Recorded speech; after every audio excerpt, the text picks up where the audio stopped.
नमस्कार, this is doctor श्रद्धा सिंह चौहान, श्री अग्रसेन स्नातकोत्तर शिक्षा महाविद्यालय CTE जामडोली जयपुर। इस वीडियो में हम आपके लिए लेकर आए हैं faculty of education syllabus integrated programme of BSc B.Ed degree 4 year annual scheme academic session 2019-20 examination BSc B.Ed part 1 2020। BSc B.Ed 4 year integrated course में BSc B.Ed फर्स्ट ईयर के लिए कोर्स में 3 पेपर्स हैं फिज़िक्स के, जिसमें paper first है mechanics and oscillations, paper second है, paper 2 है इलेक्ट्रोमैग्नेटिज्म एंड पेपर थर्ड है आपका ऑप्टिक्स। इस क्लास में आप ऑप्टिक्स पेपर थर्ड ऑप्टिक्स के बारे में पढ़ेंगे। आपकी ऑप्टिक्स के अंदर 4 यूनिट्स हैं। जो ऑप्टिक्स का पेपर है वो 34 मार्क्स का है और 4 यूनिट्स हैं। उसमें आपकी फर्स्ट यूनिट है interference, second unit diffraction, unit third polarisation, unit 4 quantum optics and photonics. जो यूनिट 4 है आपकी क्वांटम ऑप्टिक्स, उसमें 3 सब कैटेगरीज भी हैं। Number 1 laser, number 2 holography and number 3 fibre optics. Paper third optics प्रकाशिकी। प्रकाशिकी क्या है? प्रकाश का अध्ययन कितने खंडों में किया जाता है? तो प्रकाशिकी का अध्ययन 2 खंडों में किया जाता है। पहला खंड ज्यामितीय प्रकाशिकी और द्वितीय खंड भौतिकी प्रकाशिकी। ज्यामितीय प्रकाशिकी प्रकाश किरण की संकल्पना पर आधारित है, यानी दर्पणों से प्रकाश का परावर्तन और लेंसों तथा प्रिज्मों से प्रकाश का अपवर्तन ज्यामितीय प्रकाशिकी के विषय हैं।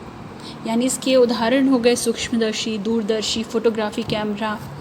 जबकि प्रकाशिका का दूसरा खंड भौतिकी प्रकाशिकी है। इसमें प्रकाश की मूल प्रकृति तथा प्रकाश और द्रव्य की पारस्परिक क्रिया का अध्ययन किया जाता है। प्रकाश सूक्ष्म कणों का संचार है, ऐसा मानकर न्यूटन ने ज्यामितीय प्रकाशिकी के मुख्य परिणामों की व्याख्या की। पर 19वीं शताब्दी में प्रकाश के व्यतिकरण यानी इंटरफेरेंस, व्यतिकरण की घटनाओं का आविष्कार हुआ। इन क्रियाओं की व्याख्या कणिका सिद्धांत से संभव नहीं है, अतः बाध्य होकर यह मानना पड़ा कि प्रकाश तरंग संचार ही है। ऑप्टिक्स की आपकी फर्स्ट यूनिट है इंटरफेरेंस व्यतिकरण, डिवीजन ऑफ वेव फ्रंट, तरंगाग्र का विभाजन। सबसे पहले 1678 में डच भौतिकविद क्रिस्टियान हाइगेंस ने प्रकाश के तरंग सिद्धांत को प्रस्तुत किया। हाइगेंस ने इससे पूर्व न्यूटन द्वारा दिए गए प्रकाश के कणिका सिद्धांत को पूर्णतः अस्वीकार कर दिया, जिसके अनुसार प्रकाश का संचरण प्रकाश स्रोत से उत्सर्जित सूक्ष्म कणों द्वारा होता है। हाइगेंस ने अपने इस सिद्धांत द्वारा प्रकाश के परावर्तन व अपवर्तन की सफल व्याख्या की। कॉर्पस्कुलर थ्योरी, न्यूटन का कणिका सिद्धांत। प्रकाश ऊर्जा का एक रूप है। ऊर्जा का संचरण 2 प्रकार से संभव है, कणों अथवा तरंगों द्वारा। प्रकाश की प्रकृति की व्याख्या के लिए सन 1660 ईस्वी में न्यूटन ने सर्वप्रथम एक सिद्धांत दिया। इसे न्यूटन का कणिका सिद्धांत, न्यूटन्स कॉर्पस्कुलर थ्योरी कहते हैं। न्यूटन के कथनानुसार प्रत्येक प्रकाश स्रोत या दीप्त वस्तु सूक्ष्म कणिकाओं कॉर्पसल्स का उत्सर्जन करती है और ये कणिकाएं एक स्थान से दूसरे स्थान की ओर संचरित होती हैं, जैसा कि आप पिक्चर में देख रहे हैं, वीडियो में देख रहे हैं। इस सिद्धांत के आधार पर प्रकाश आप देख रहे हैं, मोमबत्ती से जो प्रकाश उत्सर्जित हो रहा है वो कणिकाओं के रूप में है, सूक्ष्म कणिकाओं का उत्सर्जन हो रहा है और ये कणिकाएं एक स्थान से दूसरे स्थान की ओर संचरित होती है, चाहे वह सूर्य का प्रकाश है, चाहे वह टॉर्च का प्रकाश है। इस सिद्धांत के आधार पर प्रकाश के संचरण, परावर्तन तथा अपवर्तन को समझाया जा सकता है। न्यूटन के सिद्धांत से अपवर्तन के स्पष्टीकरण के लिए यह माना गया कि सघन माध्यम के कण प्रकाश कणिकाओं को आकर्षित करते हैं। जब प्रकाश आँख से टकराता है तो हमें प्रकाश की अनुभूति होती है। जब प्रकाश किसी वस्तु से परावर्तित होकर हमारी आँख के रेटिना को उत्तेजित करता है तो वह वस्तु हमें दिखाई देती है। न्यूटन का यह सिद्धांत अपवर्तन के स्पष्टीकरण के लिए भी सही है कि यह सघन माध्यम के कण प्रकाश कणिकाओं को आकर्षित करते हैं। या आप वीडियो में देख रहे हैं कि एक बॉल स्ट्राइक हो रही है एंगल से, तो वह एंगल से जाके वॉल पे टकरा रही है, और जब वो स्ट्रेट जब हम उसको दीवार पे मार रहे हैं तो वो दीवार से टकरा के उसी तरह एक सीधी रेखा में हमारी तरफ रिपल हो रही है, वापस हमें मिल रही है। अब देखिए इस बॉल को जब एंगल के साथ दीवार पे हिट किया गया तो हमें एक एंगल मिल रहा है। यहाँ हमें दो एंगल मिले हैं, एंगल आई और angle r. Angle i represent करता है इंसिडेंट एंगल को और एंगल आर रिप्रेजेंट करता है रिफ्लेक्टेड एंगल को। जब हम अपने नेत्रों से इसको अपवर्तन को और परावर्तन को देखते हैं तो यह परावर्तित प्रकाश हमें आँख के रेटिना को उत्तेजित करता है और हमें वह वस्तु दिखाई देती है। प्रकाश एक सीधी रेखा में गमन करता है, जब वो सीधी रेखा में गमन करता है, वह स्ट्राइक करता है तो हमें सीधी रेखा में प्राप्त होता है। और जो एक एंगल के साथ स्ट्राइक करेगा तो हमें वो एक एंगल पे डाइवर्ट होगा, तो incident angle i which is equals to angle of refraction. अब जब हम बात कर रहे हैं रेयर मीडियम डेंसर मीडियम की, तब लाइट रेयर मीडियम से डेंसर मीडियम में जाती है और फिर पुनः वो रेयर मीडियम विरल माध्यम में आती है। This is the refraction of light, जिसकी कि न्यूटन्स कॉर्पस्कुलर थ्योरी उसको एक्सप्लेन करता है। यहाँ पे आप देख रहे हैं लाइट रिफ्लेक्शन हो रही है, रिफ्लेक्शन ऑफ लाइट है। इस न्यूटन्स कॉर्पस्कुलर थ्योरी की लिमिटेशन 1 है कि Newton's assumptions of a higher velocity of light in denser medium as compare to the rare medium has been disproved.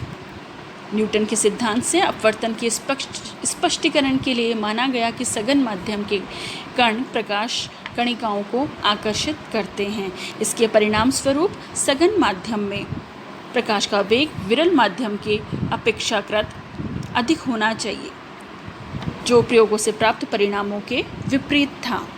Limitation 2, Newton's could not validate this supposition that various colors of light are due to the difference in sizes of these corpuscles, these corpuscles. Okay, see this video. This is the retina and this is the particles of light. And now the limitation number 3, which is it could not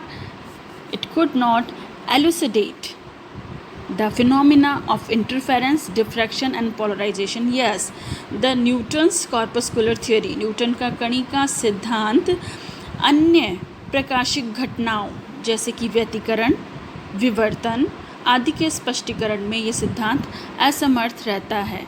और जो कि आप देख रहे हैं polarisation of light, प्रकाश के ध्रुवण को लेकर, ये केवल ये Huygens wave theory of light है जिसमें कि बात की गई प्रकाश के तरंग प्रकृति की। उन्होंने कहा कि नहीं, प्रकाश की जो प्रकृति होती है वो तरंग फॉर्म में होती है, वेव फॉर्म में होती है। धन्यवाद।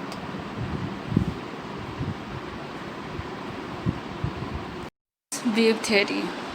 सन 1678 ईस्वी में हाइगन नामक वैज्ञानिक ने प्रकाश की प्रकृति के लिए तरंग सिद्धांत का प्रतिपादन किया। According to Huygens, light is propagated in the form of waves through a continuous medium. Huygens assumed the existence of invisible elastic medium called ether, which pervades all spaces. इस सिद्धांत के अनुसार प्रकाश अनुदैर्ध्य तरंगों के रूप में संचरित होता है। प्रकाश के तरंग सिद्धांत द्वारा प्रकाश के परावर्तन तथा अपवर्तन की संतोषप्रद व्याख्या की जा सकती है। हम इस वीडियो में 2 डिवीज़न देख रहे हैं, particles wave theory and wave theory. Then particles theory, opposite force pulls particles from medium. Huygens assumed these waves to be longitudinal and waves weave edges bends at axis. But difficulty was overcome when Fresnel and Young suggested that light wave are transfer. उन्होंने कहा कि जो light wave है, जो प्रकाश तरंगे हैं, अनुदैर्ध्य न होकर अनुप्रस्थ होती हैं, और इसके पश्चात प्रकाश के ध्रुवण की खोज फ्रेनेल ने की। तरंग सिद्धांत, हाइगन का तरंग सिद्धांत प्रकाश के परावर्तन, अपवर्तन, व्यतिकरण व विवर्तन की सफलतापूर्वक व्याख्या करता है। It explains the phenomena of interference, diffraction and polarization. See the video. In this video, यह सिद्धांत यह प्रागुप्त करता है कि अपवर्तन के समय यदि तरंग अभिलंब की ओर मुड़ती है तो दूसरे माध्यम में प्रकाश की चाल कम होगी। आप यहाँ दो माध्यम देख रहे हैं, यहाँ ग्लास है, जो प्रकाश की किरण है वो विरल माध्यम से होकर सघन माध्यम की ओर आ रही है। नमस्कार।